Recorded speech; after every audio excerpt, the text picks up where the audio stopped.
All right, here we are in our kitchen. This is the place where just as much hard work goes on as goes on in the gym.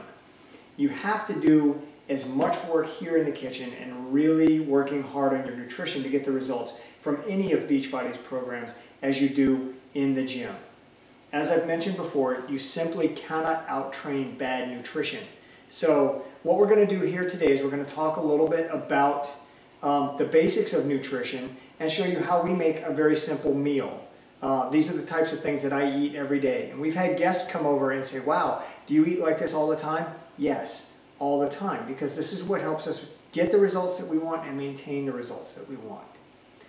The first point is, we were going to start this out and it be specific towards P90X, but I think it's really good generically for all of Beachbody's programs. Each of Beachbody's programs comes with a nutrition guide that you should look through and read through basically the information all the way up to at least the recipes, and then see if there's anything behind that that gives you any more information. Usually in that beginning section is a calorie calculator based on your program. Whatever program you're doing, it will give you some kind of an indication.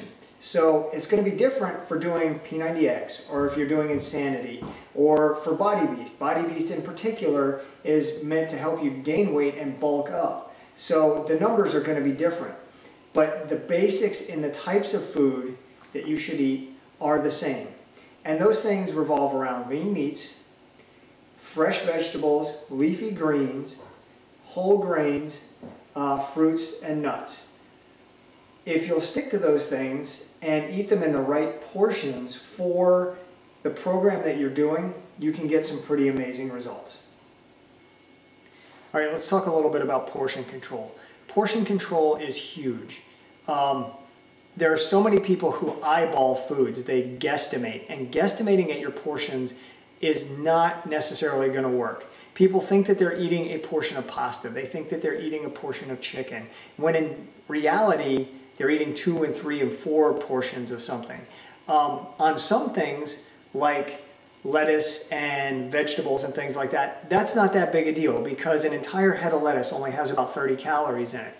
But when you're talking about pasta, where each serving is 150 to 200 calories, if you're having 4 servings of it and you don't realize it, that gets to be astronomical. Same thing with like nut butters. If you're having peanut butter or whatever, if you're not measuring that out and you're eyeballing it, unless you've learned how to eyeball it, you're probably way off. I've had people that I've been coaching tell me that they're eating 2,000 calories a day and wonder why they're not losing weight.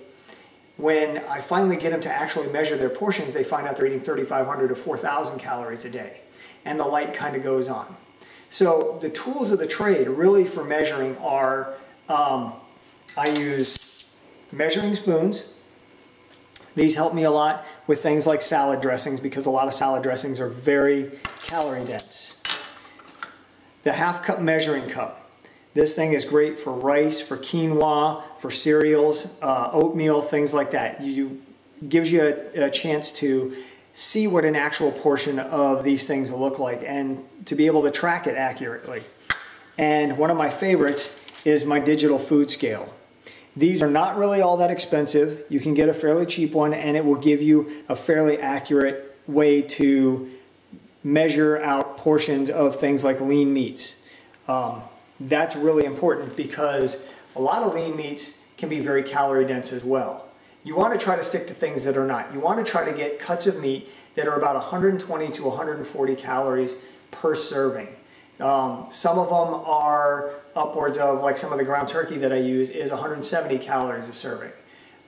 So I really kind of want to know how much I'm eating. The next point is you want to keep a food journal.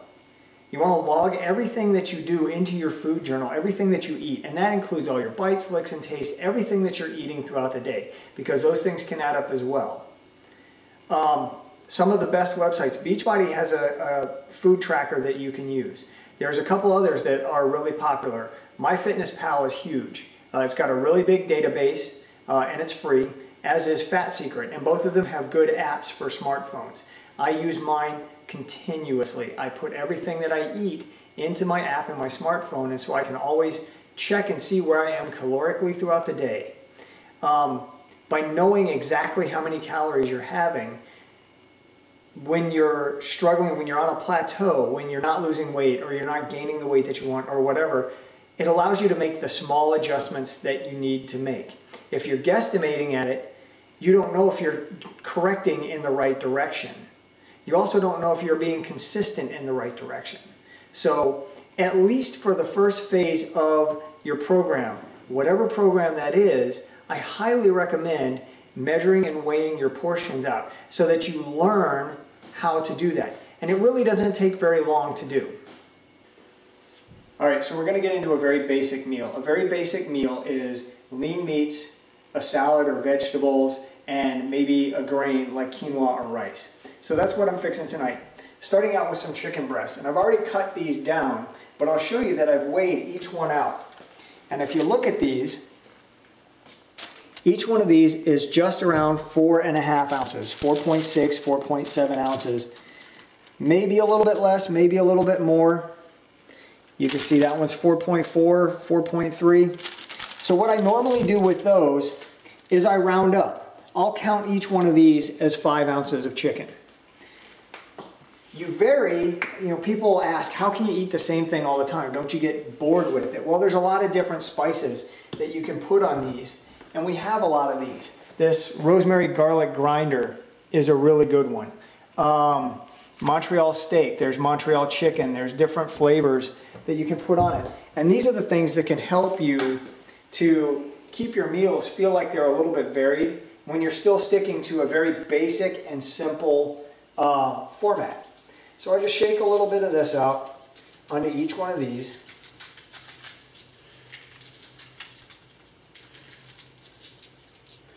And then I'm going to put them into the pan that's already heated up.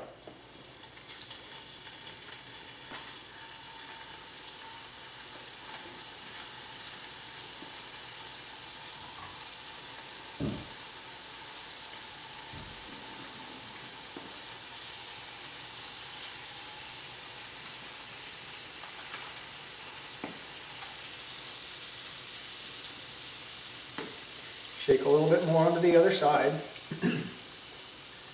This, by the way, is the Smokehouse Maple from Grill Mates from McCormick, and it's really an awesome spice. I love it. So we're just going to let that cook. I'm going to cover it up.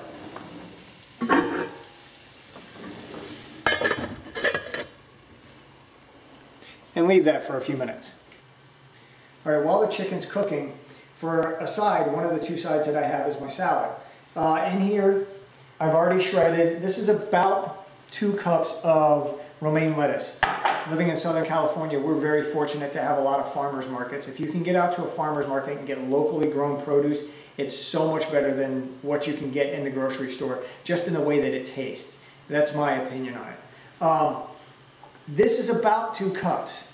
As I mentioned earlier, I measure just about everything with the exception of vegetables like this, because this probably has about 10 calories in it. So it being plus or minus a little bit is going to be an absolutely negligible number. So you can put a big bowl of lettuce together. I've got some celery, sweet peppers, mushrooms, and carrots cut up. And these are the things that I like to toss into my own salad. I keep it very simple again. You know, I don't add any kind of cheese. I don't add croutons or anything like that. For me, a salad is just going to be, vegetables and a little bit of salad dressing. And what I'll do with this is I tend to go with light salad dressings. A lot of people who are purists say we don't eat anything that's light or sugar-free or anything like that because it's just a chemical mess. That may be the truth, but in a lot of cases to me, you want to go with the lesser of all evils. So I really like the flavor of this, and it's only 60 calories for 2 tablespoons. So I grab my trusty tablespoons and I will measure out 1 tablespoon,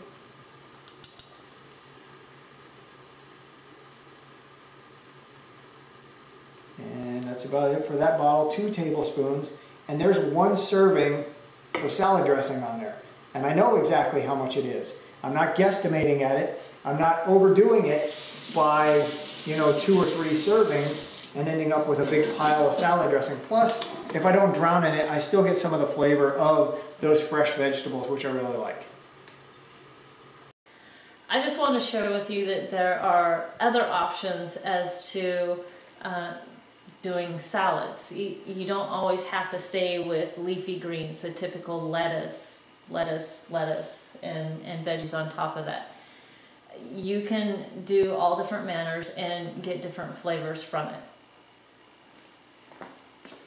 Here I've included some broccoli, cucumbers. I have a little bit of Derek's carrots and peppers, tomatoes, have some sprouts, and just to flavor it up a little bit is fresh cilantro.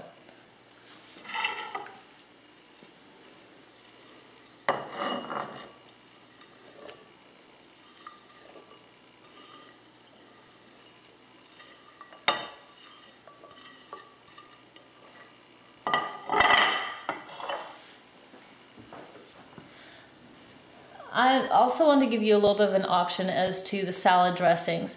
One of those purists that Derek talks about that uses something other than your standard store-bought salad dressings. I prefer to use just the standard oils.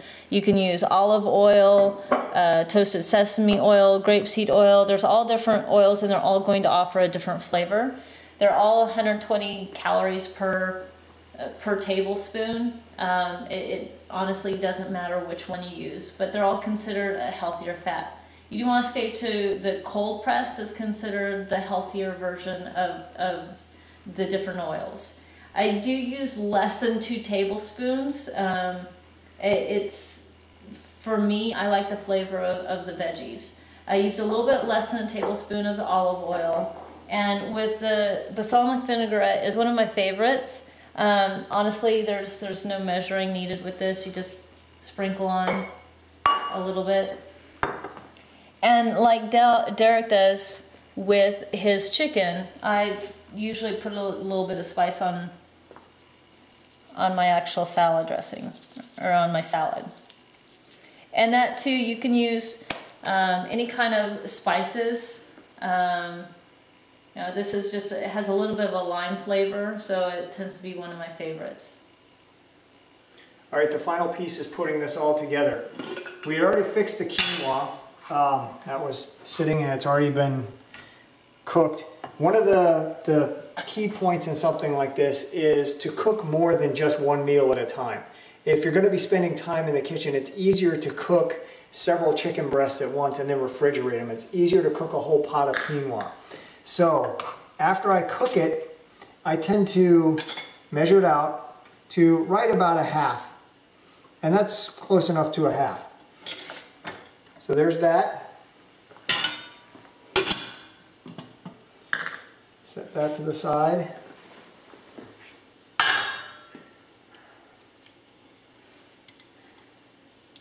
Add the chicken. Grab a knife. And my salad. And there you have it. A very basic meal that works with almost every one of Beachbody's programs. A little bit of lean meat, salad, leafy greens, and whole grain in a measured amount.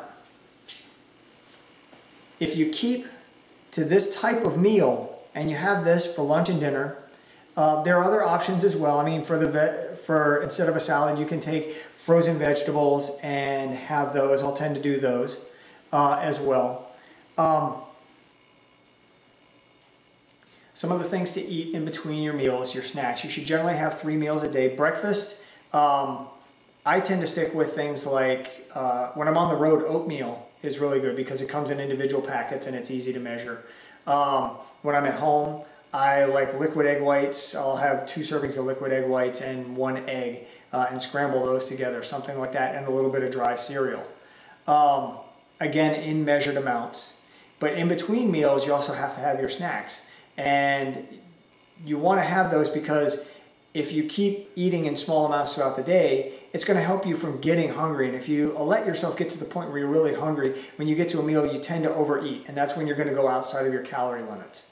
So good snacks include like fruits, oranges, apples, berries, things like that. Also nuts, although with nuts, they're very calorie dense. So you want to actually measure them out. You want to have a quarter cup is generally a serving of different types of almonds or whatever. Get whole raw nuts, and you can measure those out in a quarter cup and put them in a snack bag. So if you carry them to work or whatever, you have a real quick snack. I'm a fan of protein bars because they satisfy my sweet tooth. So those make good snacks, and throughout the day, you know, those will keep you from getting hungry. So stick to good, simple meals like that. Have your snacks and track all of that. That will be the key to getting you the results you want. A lot of people go through and they just eyeball it. Some people don't need to count their calories, but it is suggested in the P90X nutrition guide, at least in the beginning, in your first phase. If you'll do this for 30 days, you don't have to do it for the rest of your life, but you can do it for a little bit of time so that you learn what a portion size actually looks like. And when you've got that down and you've learned it, you can apply that lesson for the rest of your life. And you'll know when you're eating too much or maybe not even eating enough. So put these things into practice. It's very simple to do. It's not overly expensive, and it will help you out a lot in all of Beachbody's programs.